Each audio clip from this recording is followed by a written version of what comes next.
Noong 1994 ay may isang manikang dinonate sa isang museum sa Florida. Agad itong tinanggap ng museum, nilagyan ng sarili niyang lagayan at nilagyan din nila ito ng ilang mga paalala. Ang ilang mga paalala dito ay huwag itong kakausapin, huwag itong pipicturan nang hindi nagpapaalam sa pangalan ng manika. Siyempre hindi lahat ng tao ay pinansin yung paalala na yun. Kagaya na lang nitong isang lalaking businessman na nagbakasyon sa Florida kasama yung mga kaibigan niya at napadpad sila sa museum kung nasaan yung manika na to. Yung ilang mga tao dun sa museum ay nagsisimula magkwento tungkol sa kasaysayan ng mga manika. Nang biglang tumawa itong businessman, sinabihan niyang kalokohan lang yun at huwag maniwala sa mga kwento-kwento. Nilapitan niya yung lagayan ng manika, tinitigan niya sa mata at tinawag niya yung pangalan nito. Sabay niya to pinagtawanan. Makalipas ang ilang minuto ay nag-alisan din naman yung mga to. Kaso nga lang, ilang araw ang makalipas ay nabalitaan na lang nila na namatay daw yung lalaki na yon. Ilang araw daw bago ito magpakamatay ay lagi daw itong sumisigaw sa gabi.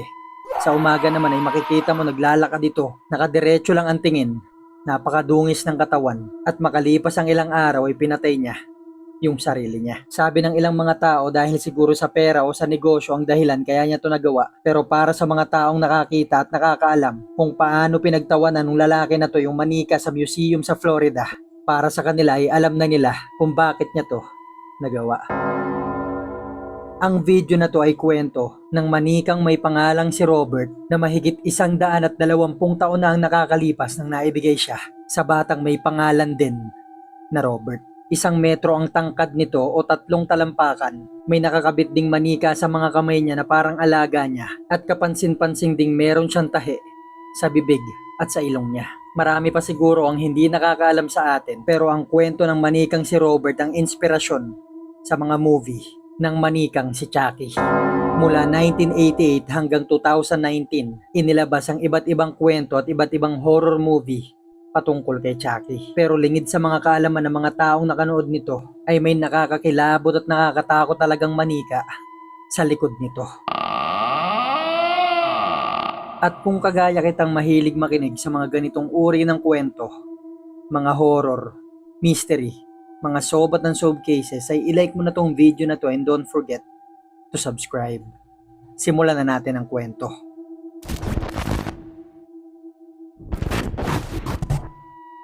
Nagsimula tong lahat kay Thomas Otto noong 1904. Nung taon na to ay pumunta siya sa Germany. Sa pag-iikot-ikot niya dito ay napunta siya sa isang antique shop. May isang manika dito na pumukaw ng paningin niya. Habang tinititigan niya yung manika ay naalala niya yung apo niyang si Robert Eugene.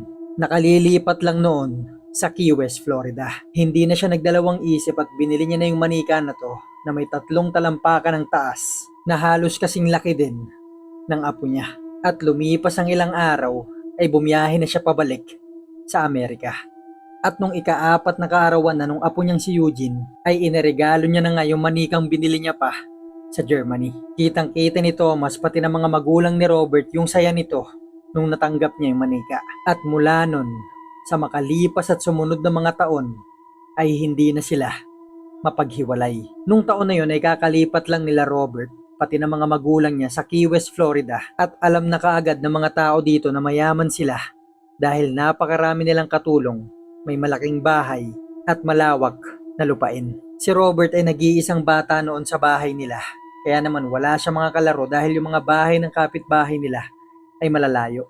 Kaya naman sa labas man ng bahay siya naglalaro o sa loob ay kasama niya yung manika. Lumipas ang ilang mga araw ang napansin ng mga magulang ni Robert ay palagi nitong kinakausap yung manika niya na para bang totoong tao. Hindi naman ito nakakabahala dahil ganito talaga ang mga bata. Kaso nga lang nagsimula ng tawagin ni Robert yung manika niya na Robert. Kaya naman tinanong siya ng mga magulang niya na kung bakit niya tinatawag to sa pangalan niya. Ang sagot ni Robert, mula ngayon ay tawagin niyo na ako sa ikalawa kong pangalan na Eugene. Dahil sabi ng manika, ang gusto niya daw pangalan ay Robert. Napaisip sila na baka nasusobrahan na si Eugene sa paniniwala na buhay yung manika. Pero bilang mga magulang, alang-alang sa ikasasaya ng anak, ay pinabayaan na lang nila to. Mula nun, itinawag na nila yung anak nila na Jean. At yung manika naman nito ay Robert. Naging normal naman ang lahat sa makalipas na mga linggo hanggang sa isang buwan Kaso nga lang isang araw, kalagitnaan na ng gabi nun nung natutulog na yung mga magulang ni Jean, ay nagsimula nilang marinig yung anak nilang nagsasalita. Para itong may kausap at nakikipagtalo. Kaya naman pumunta na dito sa kwarto yung nanay niya na ang pangalan ay Minnie at sinabihan niya si Jean na matulog na hating gabi na. Pero ang sagot nito sa kanya ay ayaw daw siyang patulugin ng manika niyang si Robert at gusto nito makipaglaro sa kanya. Ang ginawa ni Minnie, siguro gusto niya nalang sakyan yung sinasabi ng anak niya. Kinausap niya ngayon yung manikang si Robert na matulog na sila, hating gabi na, kinabukasan na sila maglaro. Pagkatapos nito ay bumalik na si Minnie sa kwarto niya. Nakatulog na naman sila at hindi niya na narinig si Jean na nagsalita. Ang kaso nga lang, nakakakilabot yung sumunod na gabi. Parehong oras, mag-aalas 12 ng madaling araw, nagsimula niyang marinig si Jean na nagsasalita na naman sa kwarto niya at nakakarinig sila na mga takbo dito. Maliliit lang yung mga yapak na naririnig nila, hindi nila alam kung nakatingkayad to. Pagpasok ni Minnie sa kwarto ni Jean, ay pagalit niya na tong sinabihan na matulog na anong oras na, bukas na siya maglaro. Pero ang sabi ng anak niya, si Robert daw yung nagtatatakbo sa kwarto niya. Siyempre, hindi siya pinaniwalaan ni Minnie. Sinabihan niya lang tong matulog na, bukas na maglaro. At bumalik na siya sa kwarto niya. Pero bago pa man makabalik sa pagtulog si Minnie, ay narinig niya na naman yung anak niyang si Jean na nagsasalita ng pabulong. Kaya't ang ginawa niya, tumayo ulit siya, naglakad siya papunta sa kwarto ni Jean. Noong mga oras na to ay naririnig niya pa rin yung anak niya na bumubulong. Ang kaso nga lang sa kilabot niya ay may narinig pa siyang isang boses na sumasagot din ng pabulong sa anak niya. Huminto muna siya sa harap ng pintuan ng anak niya. Nakinig pa siya ng maigi. Pero wala na siyang narinig na mga tunog sa kwarto nito. Dahan-dahan niya ngayong binuksan yung pintuan at dito ay nakita niya yung anak niya nakatalukbong. Kaya tinawag niya to. Nagtanggal naman ito ng talukbong at tumingin sa kanya at tinanong niya to kung sino yung kausap niya. Sa kilabot niya, ang sagot ng anak niya ay si Robert. Sigurado siya ng mga oras na yun na may narinig siyang ibang boses mula sa kwarto ng anak niya. Pero imposibleng nanggaling yun sa manika. Kaya't ang ginawa ni Minnie ay kinuha niya yung manikang si Robert. Tinitigan niya to ng maigi. Pinisat-pisat niya yung katawan. Hindi naman ito gumawa ng kahit anong tunog. Kaya't sinabihan niya na lang yung anak niyang si Jean na matulog na. At bumalik na si Minnie sa kwarto niya. Nung gumising si Minnie kinabukasan, alam niya na naginip siya nung masama nung gabi na yun. Pero hindi niya maalala kung ano to. Kaya naman binaliwala niya na lang. Hanggang sa nakalimutan niya na yung nangyari nung gabi na yun. Lumipas ang ilang araw, wala naman nangyaring kakaiba. Kaso nga lang, dumating na naman yung gabing kinatatakutan ni Minnie. Parehong oras, mag-aalas 12 ng madaling araw ay narinig nila yung anak nilang si Jean na may kinakausap na naman sa kwarto niya. Ang ginawa ni Minnie ay ginising niya yung asawa niyang si Tom at sinabihan niya tong sawayin yung anak niya na tumigil na sa paglalaro anong oras na, matulog na. Makalipas ang ilang minuto ay bumalik na si Thomas sa kwarto nila. Sinabihan siya nito na sinaway niya na daw si Jean na matulog na. Kaso nga lang bago humiga si Tom para matulog, ay tinanong siya nito kung nakakapagsalita ba yung manika nitong si Robert. Dahil sabi nito nung naglalakad daw siya papunta sa kwarto ng anak nilang si Jean, sigurado siyang may narinig siyang ibang boses sa kwarto nito. At nagkwento na rin si Minnie sa narinig niya nung unang gabi itong nangyari. Dito ay binaliwala pa nila to. Gabing-gabi na inisip nila baka tunog lang yun na galing sa labas. Dahil masyadong malalim yung boses na yun, imposibleng nanggaling yun kay Jean. Pero lingid sa kaalaman nila, ay dito pa lang sila nagsisimulang guluhin ng manikang si Robert. Nung mga sumunod na gabi ay nagsimula na sila makarinig ng mga bagay na bumabagsak sa kwarto ni Jean. Magmamadali silang pumasok sa kwarto nito at makikita nila yung ilang mga gamit dito na nakabaliktad at sira-sira. Ang tanging tinuturo ni Jean, si Robert daw ang gumagawa nito. Yung mag-asawa naman na si Minnie at si Tom sigurado silang yung anak lang nila ang gumagawa nito. Hindi nila malaman ang dahilan kung bakit ito ginagawa ni Jean dahil nabibigyan naman nila to ng sapat na atensyon, mga laruan, mga bagay na gusto nito pero ayaw naman nila tong konsintihin. Kaya't sinabihan niya to na kapag hindi siya tumigil sa mga ginagawa niya ay itatapo nila si Robert. Nung mga sumunod na gabi ay wala na silang naririnig na mga bagay na bumabagsak sa kwarto nito. Ang kaso nga lang ay nagsisimula naman sila makarinig ng mga maliliit na yapak sa iba't ibang parte ng bahay nila. Sinusubukan nilang sundan kung saan ito nanggagaling pero hindi nila ito mahanap. Ilang araw itong nangyayari hanggang sa nung kumakain sila buong pamilya ay nabanggit ito ni Minnie sa anak niyang si Jean. Tinanong niya to kung naririnig ba nito yung mga yapak sa gabi sa paligid ng bahay nila. Ang sabi ni Jean ay oo daw. Naririnig niya daw yon dahil yung mga yapak na yon ay galing sa manika niyang si Robert. Ang ginawa ngayon ng mag-asawang si Minnie at si Tom, kinuha nila yung manikang si Robert at inihagis nila sa attic. Ito yung pinakataas na parte ng bahay na kadalasang nagiging bodega. Sinabihan nila yung anak nilang si Jean na hihiramin daw muna nila yung manikang si Robert ng ilang araw. Kaso nga lang, kinabukasan sa gulat nila ay nakita nila yung manika nito na nasa kwarto ulit nung anak nila. Tinanong nila ngayon yung anak nila kung paano niya to nakuha, pero ang sabi niya hindi niya daw alam dahil paggising niya yung manika niyang si Robert ay nasa kama niya na. Dito na sila nagsimulang kilabutan na mukhang may kakaiba sa manika na to. Baka may espiritu o demonyong naglalaro dito. Ang ginawa ngayon nila ay inihagis ulit nila si Robert sa attic, pero ngayon ay pinadlock na nila yung pinto nito, na pinakamagandang desisyon na yata na ginawa nila. Dahil pagkatapos nilang gawin ito ay hindi na ulit nila ito nakitang ginulo yung anak nilang si Eugene. Kaso nga lang sa pagtataka nila ay nagsisimula na naman sila makarinig ng mga maliliit na yapak sa attic na alam nilang mga yapak ito ng manikang si Robert. Sa kabila nito, sa kabila ng nakakarinig sila ng mga yapak, ay hindi na nila tinangkang buksan yung pintuan nito.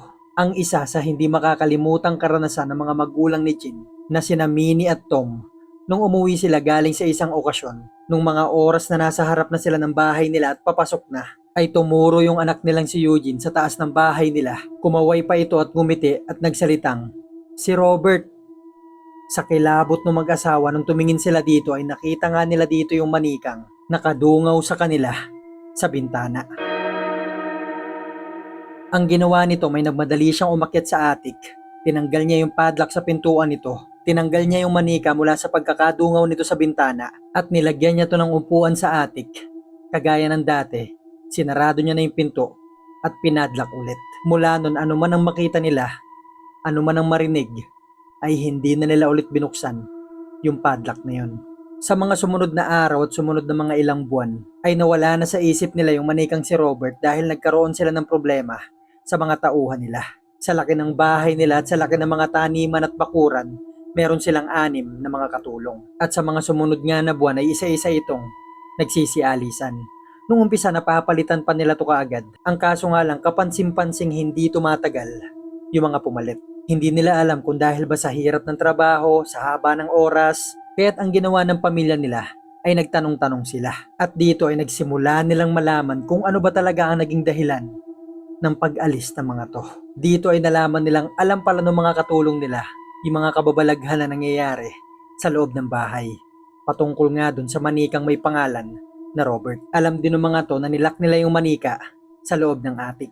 Ang sabi nung ilan sa mga natirang katulong, bago daw umalis yung ilan sa mga kasamahan nila, ay nagkikwento daw yung mga tong nakikita nila yung manikang nakadungaw sa bintana ng attic, na para bang pinapanood nito yung bawat ginagawa nila. Kaso nga lang, sa susunod na titignan nila to, ay wala na dun yung manika. Nung una, inisip nila baka na malikmata lang sila. Kaso nga lang, ilan na sa kanila ang nakasaksi ng ganitong pangyayari. At kung sino man yung nakakakita nito, sa gabi ay nananaginip sila ng napakasamang pangyayari. Magsisisigaw yung mga to, gigisingin sila ng mga kasamahan nila, pero hindi nila maalala kung ano ba talaga pinapanaginipan nila. Basta't ang alam lang nila ay napakasama nung panaginip na yon. At dahil sa paulit-ulit na itong nangyayari, yung ilan sa kanila ay nagsialisa na nang hindi nagpapaalam. Ano mang nangyari sa mga to o saan sila napunta, ay hindi na nila nalaman. Naging ganito ang sitwasyon ng buhay nila sa mga sumunod na taon hanggang sa nakapagtapos na ng pag-aaral si Eugene Otto, nakapag-asawa at umalis ng bahay. Naging professional artist si Eugene at sa paglipas pa ng mga taon, nung pumanaw yung mga magulang niyang si Minnie at si Tom, ay minana niya ulit yung bahay kung saan siya lumaki. At tumira sila dito nung pamilya niya mula nito. Nung mga unang gabing natulog dito sila Eugene, ay nagreklamo yung asawa niya maging yung mga anak niya dahil may naririnig daw silang mga yapak ng hayop sa attic. Kaya't kinabukasan ng umaga pumunta siya dito sa pintuan ng attic Nakita niya nakapadlock to kaya sinira niya na to.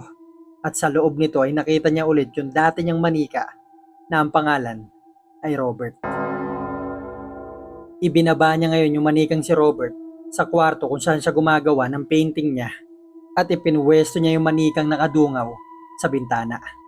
Dahil naalala niyang gustong gusto ni Robert ang tumitingin sa mga taong dumadaan sa harap ng bahay nila. Marami nagsasabi sa mga kapitbahay nila sa tuwing dumadaan daw sila dito ay nakikita nila dito yung manikang nakatingin sa kanila. Ang nakapagtataka naman dito ay parang umiikot din yung ulo nito habang sinusundan sila ng tingin. Isang beses ay nagsumbong pa yung asawa ni Eugene sa kanya. Nanginginig ito sa takot at nagsabi sa kanyang nakita niya daw yung manikang kumurap. Sinabihan siya ni Eugene na imposible itong mangyari. Hindi ito pinag-ukulan ng pansin ni Eugene pati ng asawa niya dahil alam nilang iingay lang. Pero dumami ng dumami yung mga nagsusumbong sa kanila. Pero hindi na ito nabigyan ng pansin dahil noong 1974 ay namatay na si Robert Eugene Otto at naibenta yung bahay nila sa babaeng nagngangalang Myrtle Ruther. Na siya namang nakapansin sa manikang si Robert, ang ginawa niya dahil medyo malaki to ay binigyan niya to ng sarili niyang upuan. Kaso nga lang napapansin niya dito ay nag-iiba-iba ito ng posisyon. Kung minsan pa ay nakakarinig siya ng mga maliliit ng yapak ng paa sa kalagitnaan ng gabi. Alam niya at naniniwala siyang galing yun sa manikang si Robert. Pero imbis na matakot ay pinabayaan niya na lang to. Kung minsan ay nakikita niya pa tong manika na nakadungaw sa bintana nila.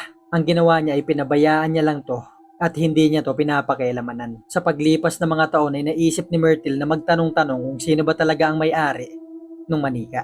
At dito ay nalaman niya na nga na pagmamay-ari ito ni Robert Eugene Otto, yung dating may-ari ng bahay na iniregalo sa kanya nung bata pa siya taong 1904. At dito ay nalaman niya na rin at narinig yung mga nakakakilabot na karanasan ng pamilya ni Otto nung bata pa siya. Kaya't dito ay naisip niyang i-donate yung manika sa isang museum sa Florida. Hanggang noong 1994 ay tinanggap na nga ito ng Fort East Martello Museum sa Key West, Florida. At dito ay nalaman din nila na yung suot-suot mismo ng manikang si Robert ay damit din mismo ni Robert Eugene Otto nung 4 na taong gulang pa lang siya. At sa museum na yun nagsimulang tawagin yung manika na to na pinakadelikadong manika sa buong mundo. Dahil sa makalipas na mga taon mula noong 1994 ay libu-libong sulat ang natatanggap ng museum. Yung mga sulat na to ay galing sa mga taong minsan bumisita dito. Mapa estudyante, mapa matanda man, babae o lalaki. Ang mga laman ng mga sulat nila ay humihingi sila ng tawad sa manikang si Robert dahil pinagtawanan daw nila yung itsura nito. Nagtanong-tanong ngayon yung staff ng museum kung bakit sila humihingi ng tawad. Ang sabi ng mga tumula daw nung pinagtawanan nila si Robert ay palagi daw nila ito nakikita sa panaginip nila. Dito ay kahit saan daw sila tumingin, kahit pumikit pa sila, ay nakikita daw nila yung mukha nitong nakangiti sa harap nila. Yung iba namang mga taong nagsabing pinagtawanan si Robert ay minala sa buhay, nagkasakit, yung iba'y na aksidente, namatay, at yung iba pa ay nagkaroon ng iba't ibang uri ng sakit na walang lunas. Na ang sabi nila ay nangyari lang daw to pagkatapos nilang mapanaginipan yung manikang si Robert. At dito na nga naglagay ng mga paalala yung mga staff ng museum na wag itong pagtatawanan, wag siyang pipicturan nang hindi nagpapaalam sa pangalan ng manika. Kaya't mula nito tuwing may mga taong bumibisita dito ay kinikwento nila yung history ni Robert upang maniwala man sila o hindi, ang importante ay nagpaalala sila. At dito na nga napunta yung isang negosyanteng lalaki na dito'y habang nagkikwento yung mga tauhan ng museum ay nagsimula itong tumawa. Lumapit siya sa box ni Robert, tinapik niya yung salamin dito at tinawanan niya to. At dito makalipas ang 4 na araw ay nalaman na lang nila na pinatay na pala nito yung sarili niya. Hindi malaman ng mga tao kung anong naging dahilan nito, dahil ba sa pera o negosyo o sa asawa. Pero para sa mga taong nakakaalam sa kwento ni Robert ay alam na nila kung anong naging dahilan nito. Hanggang sa araw na to, araw kung kailan na-upload tong video, ay nasa Fort East Martello Museum pa rin si Robert Dadal. Bukas yung museum na to araw-araw mula alas 10 ng umaga hanggang alas 5 ng hapon. Ang tanging tanong na lang ay kung sino pa kaya magtatangkang pagtawanan yung manikang si Robert. Sa kabila ng napakarami ng paalala dito. Mag-iwan na lang kayo ng comment kung ano masasabi nyo sa video na to. Thank you for watching guys at magkita-kita na lang tayo sa susunod na kwento.